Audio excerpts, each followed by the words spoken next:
c'est le journal de 7 heures, 2 titres à la une de ces vendredis. Top départ ce soir de 9e jeu de la francophonie.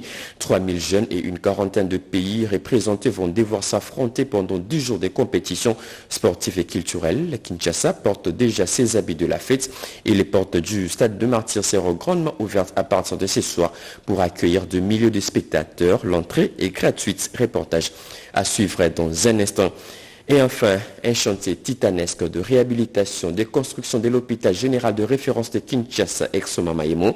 Des bâtiments de plusieurs niveaux sont déjà sortis des terres au sein de cette formation hospitalière. Des travaux qui ne freinent surtout pas le bon fonctionnement de l'hôpital. Nos caméras étaient descendues sur place pour faire les constats de l'évolution des travaux. Voilà tout pour les sommaires.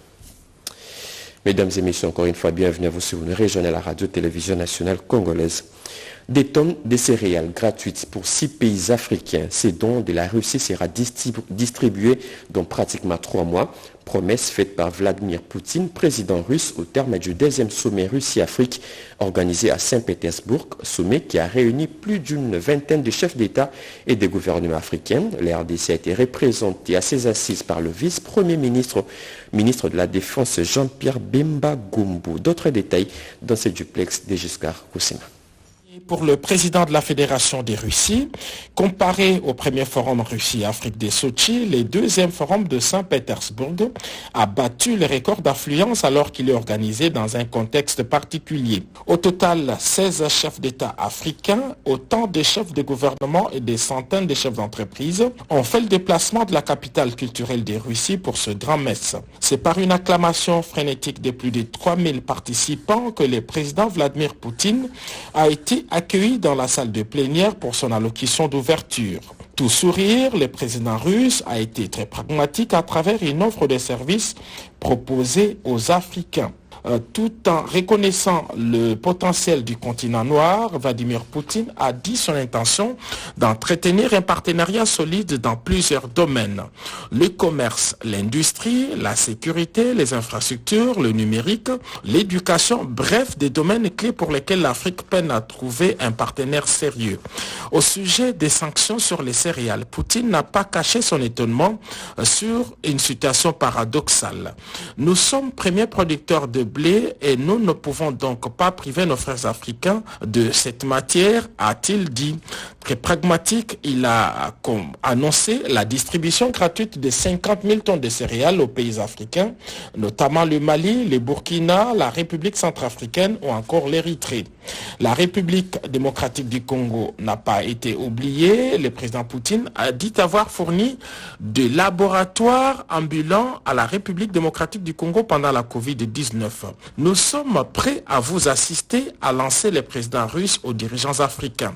Il n'a pas non plus oublié la jeunesse africaine qu'il a d'ailleurs invité au Festival international des sports universitaires que la Russie organise en 2024. Porte-voix du continent africain, le président de l'Union des Comores et président en exercice de l'Union africaine, Azali Assoumani, a reconnu que la Russie est une puissance mondiale active en Afrique. L'Afrique veut un partenariat mutuellement bénéfique avec la Russie, a dit le président Azali Assoumani. Par ailleurs, il a plaidé pour la levée des sanctions économiques contre la Russie. Et à l'Expo Forum, la Russie a exposé tout ce qui fait d'elle une grande puissance. Du matériel de guerre au parc automobile industriel, la Russie a exposé tout ce qui intéresse les Africains. Une nouvelle tentative du coup de force de l'armée rwandaise pour violer les sols congolais mise en échec. Les forces armées de la RDC ont déjoué et repoussé hier une incursion des éléments rwandais à la frontière congolaise entre les bornes 13 et 17 qui tentaient d'acheminer les renforts. Une provocation de plus que les FARDC ont promis de répondre vigoureusement. On écoute le porte-parole de l'armée, le général-major Sylvain King. À notre communication du 19 juillet 2023 qui dénonçait les incursions annoncées de l'armée rwandaise sur les territoires congolais, les forces armées de la République démocratique du Congo portent à la connaissance de l'opinion nationale et internationale que les forces de défense du Rwanda, déterminées à entretenir l'insécurité au Nord Kivu, ont franchi ce jeudi 27 juillet 2023 à 9h la frontière congolaise entre les bornes 13 et 17 pour acheminer leurs renforts et continuer à déstabiliser et à violer intentionnellement l'intégrité territoriale de notre pays. À leur entrée, les militaires de l'armée rwandaise se sont arrogés le droit de chasser les paisibles populations congolaises de leur propre terre.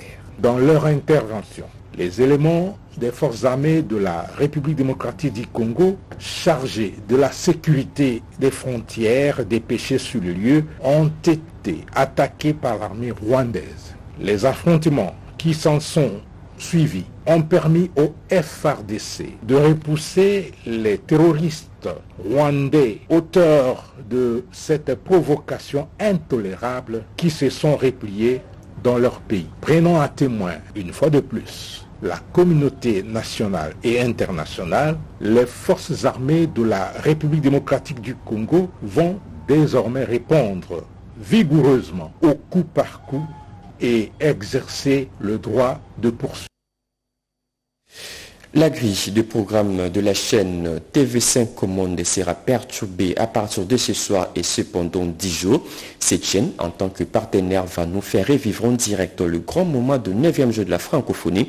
Son directeur général en séjour à Kinshasa l'a dit au Premier ministre Jean-Michel Samalukonde au cours d'une audience lui accordée. Patito Ndwango, bienvenue Lusala et Julien Piana pour le reportage.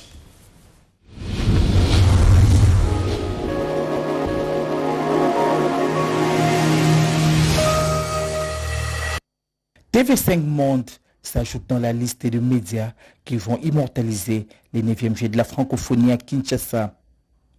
Yves Bigot, directeur général de ces médias français, a rassuré le Premier ministre et chef du gouvernement Jean-Michel Samalukonde Kyenge de la couverture médiatique sur l'ensemble de ces chaînes, des épreuves sportives et culturelles de ces Jeux.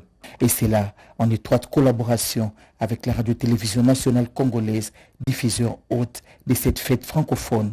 On a transmis cette information au Premier ministre, notre plaisir de le rencontrer, d'être à Kinshasa, lui dire aussi l'excellence de notre collaboration avec la RTNC et avec Madame Sylvie, les échanges qu'on a aussi de recevoir en stage à TV5 Monde un certain nombre de journalistes, la direction technique, puis nous aussi de vous envoyer Jean-Pierre Vérine qui est là déjà depuis quelques temps à Kinshasa pour vous accompagner, notamment dans la captation des jeux.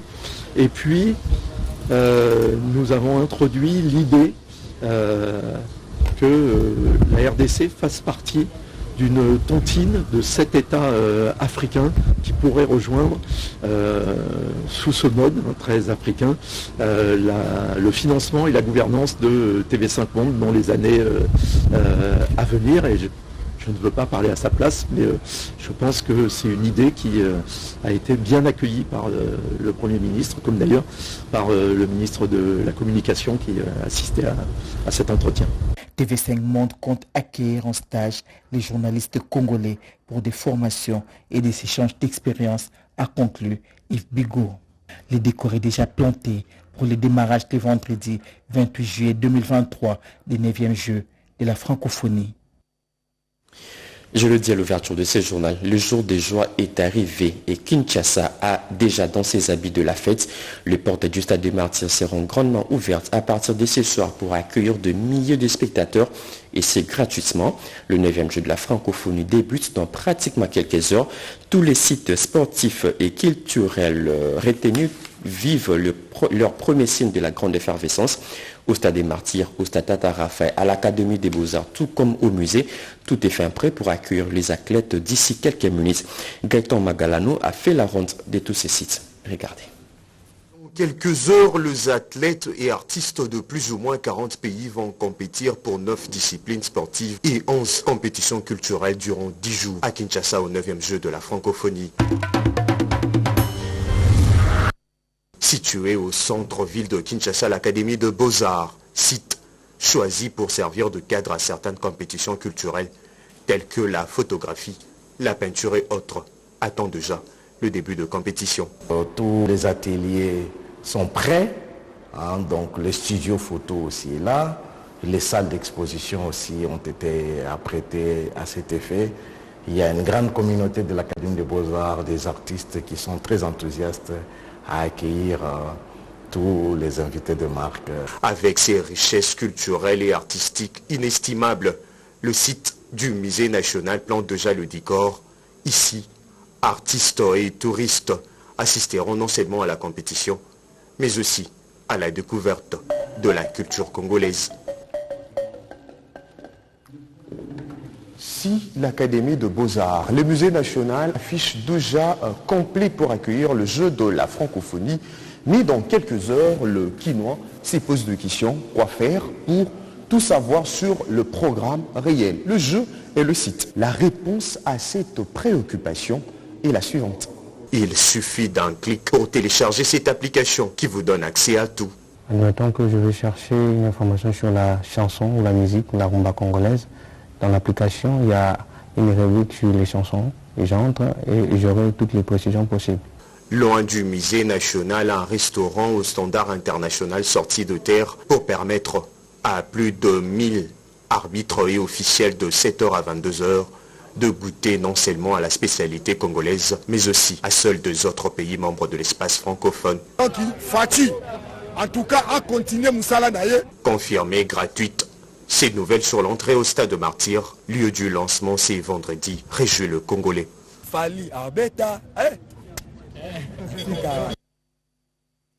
Top départ ce soir de Jeux de la francophonie. 3000 jeunes et une quarantaine de pays représentés vont devoir s'affronter pendant 10 jours. Des compétitions sportives et culturelles, c'est un pari gagné et le chef de l'État, Félix Antoine Tshisekedi Tshilombo, vient d'éteindre toutes les polémiques. Les Quinois et Quinois appellent à se rendre nombreux au Stade des Martyrs pour assister au spectacle. Appel lancé par quelques acteurs politiques. On les écoute. Quelques heures des coups d'envoi de 9e jeu de la francophonie, la mobilisation vaut son pesant d'or. Les politiques invitent les Quinoises et Quinois à faire les déplacements des différents sites de compétition. L'Alliance des pros Etienne Tshisekedi Wamulumba PTM en sigle lance un vibrant appel à tous les Congolaises et Congolais afin qu'ils s'approprient de cet événement de haute portée internationale, de ces grands rendez-vous francophones. C'est un grand événement pour notre pays, la République démocratique du Congo. On s'est bâti à Paris, on s'est bâti un peu partout pour avoir l'organisation de ces Jeux. Aujourd'hui, c'est chose faite. Je voulais lancer un appel à toutes les Quinoises et à tous les Quinois de venir nombreux demain, soutenir nos athlètes, soutenir nos artistes, soutenir nos sportifs qui vont prendre part à ce jeu de la francophonie. Je suis quinoise, je suis élue de la ville de Kinshasa. C'est ma ville qui accueille le jeu de la francophonie. J'en suis fière. À cet appel s'ajoutent les remerciements au chef de l'État. C'est un pari gagnant pour le président de la République. Nous sommes tous derrière le président de la République parce que ce jeu ne concerne pas seulement le président, mais ça concerne toute la République démocratique du Congo, toute l'Afrique entière. C'est ici l'occasion de féliciter le président de la République pour les énormes sacrifices consentis en ces temps difficiles pour la réussite de l'organisation de cette 9e édition des Jeux de la francophonie. Je remercie le chef de l'État qui nous a donné l'occasion de vivre ce grand moment de l'histoire de notre pays. L'accompagnement du public s'avère une plus-value aux infrastructures construites pour la circonstance. Francophonie toujours, la Société nationale d'électricité déterminée à ne pas gâcher la fête au site d'Inga. Le technicien court derrière la montre et les travaux d'Hercule se font nuit et jour pour remettre en service toutes les machines en panne. Ceci pour assurer une stabilité électrique dans la ville de Kinshasa. Le directeur général de cette entreprise était descendu sur les lieux pour faire les constats. Edith Chala nous en dit long. Apprécié en général le travail fait par les agents et consultants SNEL sur les sites d'Inga. Le directeur général de SNEL SA, Fabrice Lucindé, a fait l'inspection de tous les compartiments du complexe. D'abord, les travaux qui s'effectuent sur le groupe 8 d'Inga 2, dont le départ du réseau a causé d'énormes perturbations sur Kinshasa. Alexandre Zapata, l'ingénieur de General Electric, qui travaille sur la levée de toutes les réserves, confirme la reprise de la machine en fonctionnement de croisière d'ici 24 heures. Le directeur général de SNEL qui a en tête sa délicate obligation pendant les 9e Jeux de la francophonie, est un homme satisfait. Il était important par rapport aux engagements du gouvernement, du président de la République, de s'assurer que sur le volet électricité, nous serons au rendez-vous et nous allons répondre aux préoccupations. Les agents de Inga ont travaillé d'arrache-pied ces 10 derniers jours pour s'assurer que tous les groupes sont en ordre de marche pour que nous puissions valablement, raisonnablement, pendant les 10-15 prochains jours, assurer une stabilité de la desserte dans la ville de Kinshasa, mais partout ailleurs. Fabrice Lucindé n'a rien épargné. Il est rentré sur toutes les voies sinueuses des groupes pour retrouver les techniciens en plein travail. De Inga 2 au centre de conversion, en passant par Inga 1, le poste de dispersion, sans oublier les dragues, le directeur général de SNEL SA a pris toutes les informations. En manager méticuleux, les problèmes rencontrés seront abordés selon l'ordre de priorité et en fonction des moyens disponibles, avant de répartir des échanges avec les représentants locaux des travailleurs, des chefs coutumiers et autres ont eu lieu avec promesse de rencontrer leurs desiderata. Autre chose à présent, à la rentrée des classes en septembre prochain, les écoliers vivant dans le milieu rural seront accueillis dans des nouveaux locaux construits grâce au programme de développement local des 145 territoires. Les travaux de réhabilitation des routes des dessertes agricoles dans ces territoires seront bientôt lancés. Annonce faite hier par la ministre d'État, ministre du Plan, à l'issue de la première réunion du comité opérationnel national. Françoise Bouila et Pompomba pour la suite. La première partie du PEDEL 145 territoires a atteint sa phase de maturité. À l'heure qu'il est, les livraisons techniques des ouvrages sont en cours dans plusieurs territoires. Ce jeudi 27 juillet 2023, la ministre d'État, ministre du Plan, convoque la réunion du comité opérationnel national CONA. Autour d'elle, plusieurs de ses collègues, dont celui du développement rural, des infrastructures et celui de la santé publique. Par rapport au premier volet qui porte sur les bâtiments administratifs, les centres de santé et écoles, nous aurons un premier lot qui pourra être délivré fin août. Et ensuite, on espère que pour fin septembre, on aura le deuxième lot. Mais il est surtout question qu'on puisse avoir le maximum de bâtiments, au moins d'écoles, pour la rentrée scolaire prochaine. S'agissant des routes de desserte agricole, nous avons discuté par rapport à l'étude de sa faisabilité qui a été faite à ce jour. Et donc, pour l'instant, nous sommes en train de voir la faisabilité pour pouvoir démarrer rapidement au cours de cette saison sèche les premières réhabilitation des routes de desserte agricole. Le PNUD, le BCECO et la CFF, chacune des agences a fait le point à date de l'exécution de ce programme initié par le président de la République, Félix-Antoine Tshisekedi, pour réduire les inégalités spatiales et booster l'économie locale. La complexité reste les voies d'accès difficiles qui occasionnent des surcoûts, mais n'entament pas la détermination du gouvernement à réaliser ce projet social. Tombé en panne dernièrement, le grand bac de Louzi servant le transport fluvial vient d'être remis en service. La population de ce coin lance un cri d'alarme aux autorités du territoire pour assurer une bonne maintenance de ces grands bacs afin d'éviter des pannes répétées défavorables à la traversée. Suivant. Louzi est situé au bord du fleuve Congo, à la lisière du Congo-Brazzaville, est un grand centre de négoce. Mais seulement voilà, ces jours-ci, l'activité économique tourne au ralenti. Et pour cause, le bac moteur qui sert à la traversée du fleuve pour les échanges est en panne. Ça demande le remplacement de nouveaux moteurs. Et vous allez constater que la population commence à monter même dans le hors-bord. Je demande aux autorités afin que tu puisses prendre ça au sérieux. Cette situation préjudicie le commerce agricole périssable dans le Congo central. Ce bac, vétuste, est géré par l'office de route. L'élu des élus du Congo central, Nefertiti Ngoudianza, multiplie les plaidoyers auprès des autorités pour la remise en service de ce bac.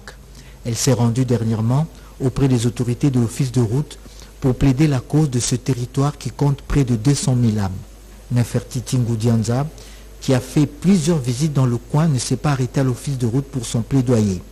Usant de son mandat de sénateur, elle a invité le ministre des Infrastructures au Sénat pour éclairer la représentation nationale sur cette situation qui enclave ce territoire du Congo central, pourvoyeur des grands centres de consommation comme Kinshasa, Matadi. Ce bac moteur qui date de 1997 est non seulement vétus, mais en piteux état. D'où les cris de cœur de la sénatrice Ngoudianza. Je vais parler de Luozi. Monsieur le ministre, ce territoire a 3 entrées et toutes ces entrées utilisent un bac. Un pauvre bac de 15 tonnes. Ce bac tombe de façon récurrente en panne. Et on se pose même la question pour la survie du programme de 145 territoires. Comment allons-nous acheminer les matériaux là-bas? Monsieur le ministre, pensez à doter Luozi d'un bac d'une grande capacité. En l'absence d'un pont sur le fleuve à ce niveau, ce bac est si vital pour l'économie de la région et mérite qu'on s'y penche le plus tôt.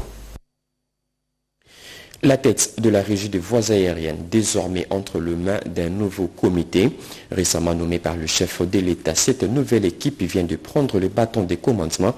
C'était au terme d'une cérémonie de remise-reprise avec le comité sortant.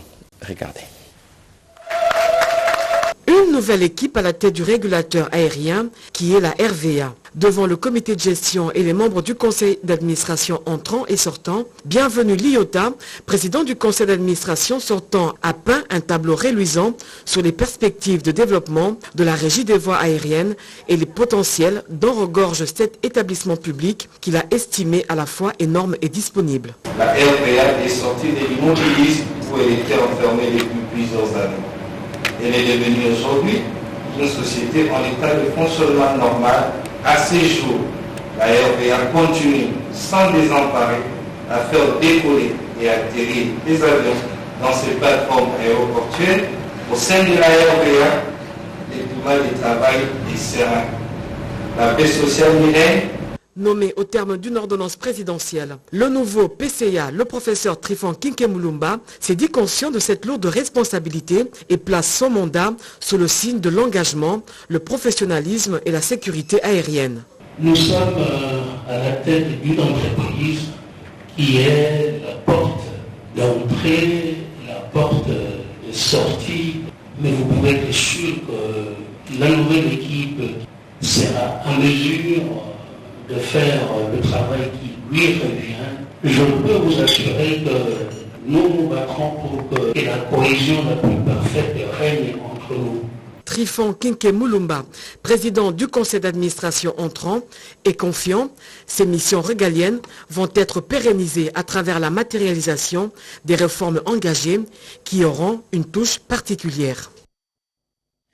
Cérémonie similaire à l'Office national du tourisme ONT. La nouvelle équipe a promis de tout faire pour promouvoir les secteurs touristiques en RDC. Regardons.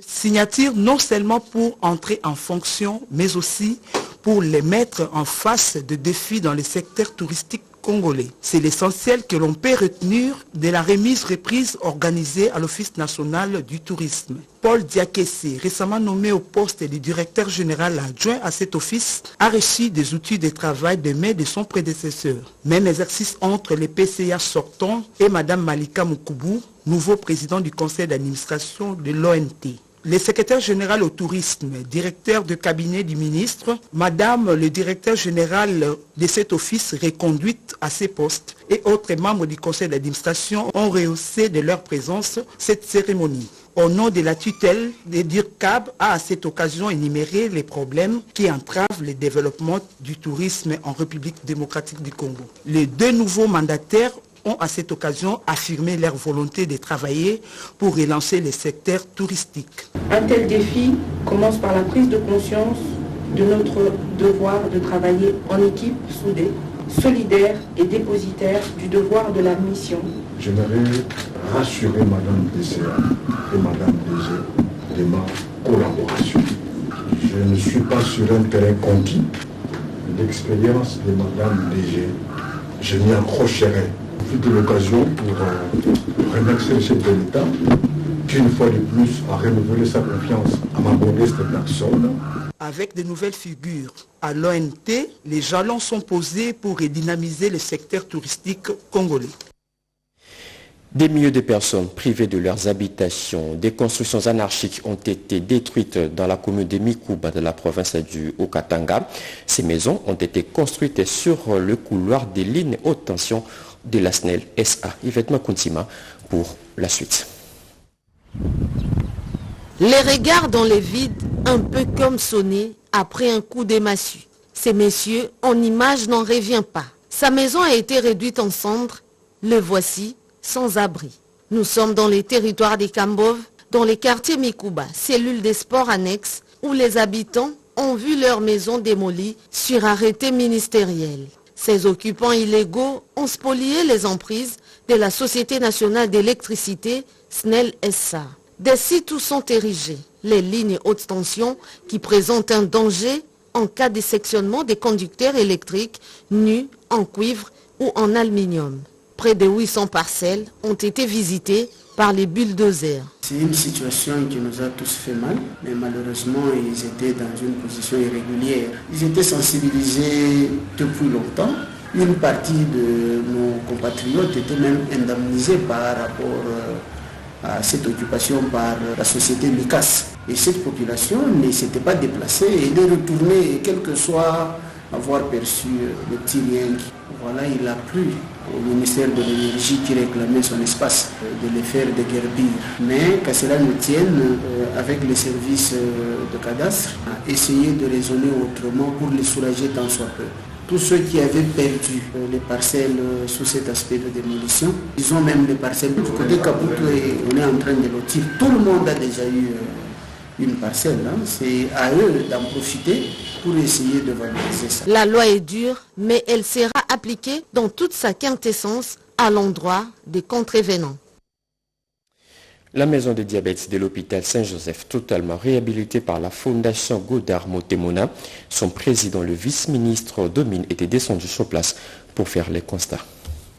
À travers sa fondation, Godard Motemona, vice-ministre des Mines, est toujours attentif aux cris des autres. Le lundi 24 juillet 2023, il est allé au secours des malades du diabète du centre hospitalier de Moamba, situé dans l'enceinte de l'université de Kinshasa, dans la commune de Limba, en leur apportant des intrants pour diabétiques. Pour Godard Motemona, cette action vise à soulager tant soit peu les diabétiques car la prise en charge de cette maladie nécessite beaucoup de moyens. Dans les pays du tiers-monde, non seulement il y a la maladie, mais les malades sont souvent démunis. Il faut les assister. C'est pour ça que nous apportons notre petite pierre dans cet édifice. J'ai suivi religieusement les professeurs. Il y a des problèmes qui se posent et nous allons voir ensemble comment les résoudre, notamment en faire part à mes collègues des affaires sociales et celui de la santé. Docteur Christophe Ontalou, diabétologue, a quant à lui démontré l'importance de ces intrants pour les personnes souffrant du diabète. Et tout le temps, avec l'aide de son excellence, avec sa fondation, on essaie de faire le minimum qu'on puisse faire pour soulager tant soit peu le fardeau de la maladie diabétique chez l'enfant. Au nom des bénéficiaires, la chef de service des maladies chroniques de ce centre hospitalier, le professeur Marie-Claire Muyer, a remercié la fondation Godard Motemona tout en appelant les hommes de bonne volonté à lui emboîter les pas. Notez que le centre hospitalier de Moamba est le deuxième hôpital de Kinshasa à recevoir le don des intrants pour diabétiques. La fondation Godard Motemona a posé le même geste à l'hôpital Saint-Joseph de Limité et a réhabilité la maison du diabète de cet hôpital. J'en reviens sur ce que je dis au sommaire et pour finir complètement ce journal, un chantier titanesque de réhabilitation des constructions à l'hôpital général de référence de Kinshasa ex-Mamayemo. Des bâtiments de plusieurs niveaux sont déjà sortis des terres au sein de cette formation hospitalière de travaux qui ne freinent surtout pas le bon fonctionnement de l'hôpital. Nos caméras étaient descendues sur place pour faire les constats de l'évolution des travaux, comme nous dit Yolande Voka.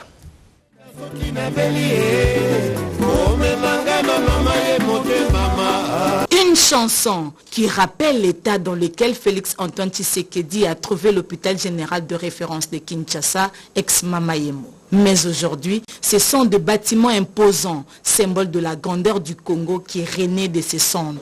L'artiste Kibinda Pembele Jacques, dit Karmapa, auteur de la chanson interpellatrice, salue l'engagement du chef de l'État à doter les pays des infrastructures sanitaires et répondant aux normes. Il faut commencer quelque part. Moi, c'est un sentiment de joie quand je vois cette... Déjà, je dis bravo pour les bâtiments. Réhabiliter cet hôpital, c'est déjà une grande joie pour la population. La population attendait ça. Ça, je demande qu'on puisse vraiment aller loin. Il faut qu'on puisse nous restituer ce que l'hôpital a besoin. Le médecin qui soit bien payé pour qu'il ne puisse pas tomber dans des trucs inacceptables. Je pense toujours à mon frère qui est mort ici. Et c'est grâce à lui que j'ai composé cette chanson. Et une fois de plus encore, je dis merci au gouvernement, mais pensez à la population. Il faut qu'il y ait tout dans cet hôpital. 112 ans après, l'hôpital de référence de Kinshasa, ex-Mamaemo, va subir sa cure de jouvence. Des réalisations à mettre à l'actif du gouvernement de la République.